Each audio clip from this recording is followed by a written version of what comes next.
Hello, everyone. Before getting into this week's discussion, we thought it would be worth highlighting an issue you may be unaware of. Hi, Lynn. Hello, listeners. Yes, when the opportunity arises to keep the community up to date on relevant items, we'll do so. What are we discussing, Lynn? Well, the Constitution 20th Amendment Bill, also called the Cyber Commissioner Bill, was already introduced to Parliament in 2023. But it is relevant now as the Parliamentary Portfolio Committee on Justice and Constitutional Development has heard submissions from stakeholders on the proposed law.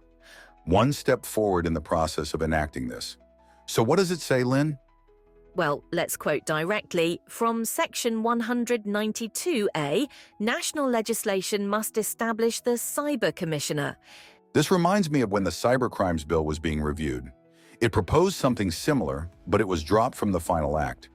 Importantly, and I'm quoting again, Cyber Commissioner must establish and maintain capabilities to assist the police service with the necessary capacity to conduct cyber forensic investigations and a cybersecurity hub for the reporting, monitoring and investigation of cybersecurity incidents and threats in the private and public sectors. We try to remain objective on this podcast, but frankly, it's about time. The Cybercrimes Act requires victims of cybercrime to report this to the police force. But, and probably through no fault of their own, the police have no idea how to deal with cybercrime. Embarrassingly, I know of an occasion where the police refused to provide a case number, and the victim had to leave the police station empty-handed. Well, let's hope that something concrete comes out of this. The public needs to be able to protect themselves. Back to this week's episode, then. Lindy, have you noticed a change in how we handle documents? You mean that we must apply a label before saving a document? Yes, I have. Yes, the sensitivity labeling. And I noticed that we now have an option to label emails as well. Did anyone tell you about it? I saw an email about it yesterday afternoon, and the security team has set up an awareness session on Teams to discuss it. Well, I wish they had done the awareness before implementing it. I was so confused at first that I didn't know my name. Anyway, I just label everything internal. Not the financials, I hope. That's confidential, I suppose. I found that if I just held my mouse icon over the sensitivity button, it gave me a guide on the classifications, which are the same as the classification policy. Oh, right. I'll do that from now on. This is the third of a four-part series on security-related aspects of data governance. I recommend doing so now if you haven't listened to the first two episodes. But to reiterate, the classification policy prescribes classifications for information determined by its confidentiality, sensitivity, and significance. While the handling standard indicates how classified information must be processed throughout the information lifecycle. However, these requirements must be implemented in the real world. The security team is required to protect the confidentiality of the organization's information, but the team doesn't necessarily know how sensitive any particular document is.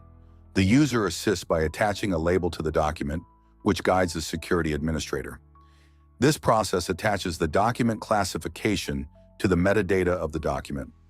This helps everyone in the organization understand how to treat information, reducing the risk of data breaches and ensuring compliance with regulations. So how do you label a document? It depends on the format. For digital documents, use metadata tags or headers. For physical documents, you could use colored labels or stamps. There are several available technologies to simplify the process. And it's not just about the label itself. You also need to educate your employees on what the labels mean and how to handle different types of information.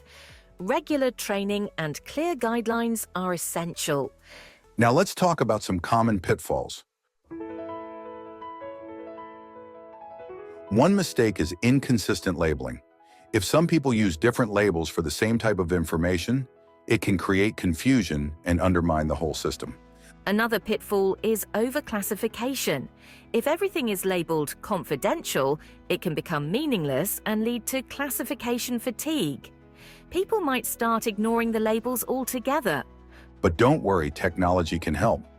Some tools can automate the labeling process, ensuring consistency and reducing human error. Some systems can even analyze the content of a document and suggest an appropriate classification level. And for physical documents, solutions like RFID tags can track and manage sensitive information. Implementing a document labeling system requires time and resources.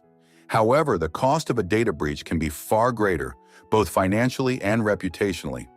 Absolutely.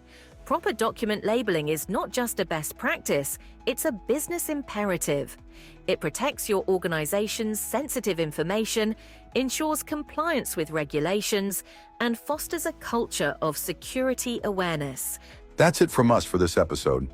If you want to hear more of the same, don't forget to subscribe or like our channel to receive future episodes. You can find us on all major podcast channels, including Apple, Samsung, Spotify, iHeartRadio, and YouTube. As always, this is sponsored by Priviso Consulting, your partner when trust matters. Until next time, stay safe. Stay safe.